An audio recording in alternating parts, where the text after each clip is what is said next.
जुन्नर कृषी उत्पन्न बाजार समितीच्या नारायणगाव येथील टोमॅटो मार्केटमध्ये दिनांक 14 मे 2026 रोजी टोमॅटोला बाजारभाव, गावठी टोमॅटोला बाजारभाव 300-350 रुपयाच्या आसपासपासून तर 500-550 पर्यंतचा बाजारभाव मिळालेला आहे।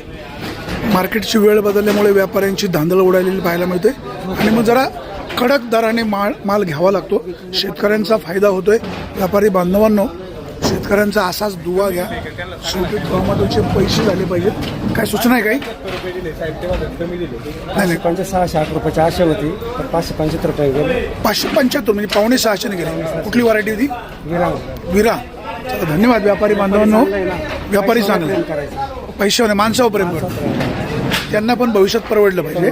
हरकत नाही व्यापारी बांधवांनो, असाच शेतकऱ्यांचा दुवा घ्या आणि बाजारभाव असा शेतकऱ्यांना चांगला मिळेल याबाबतची काळजी घेत चला। आता या ठिकाणी पाहतोय सगळ्या गाड्या नंबरला लागलेल्या आहेत। अगोदरच्या गाड्या खाली झाल्या, ह्या सुद्धा गाड्या खाली होणार आहेत। नारायणगावच्या टोमॅटो मार्केटमध्ये शेतकरी बांधवांच्या टोमॅटोला बाजारभाव सध्या 12 आणि काही प्रमाणात चांगला मिळत असल्यामुळे शेतकरीसुद्धा आता थोडेसे तरतरीत झालेले आहेत। व्यापारी बांधवांनो, शेतकऱ्याच्या टोमॅटोला असेच अधिकचे पैसे मिळून द्या, बाजारभाव चांगला राहील अशी तुम्ही देखील काळजी घ्या।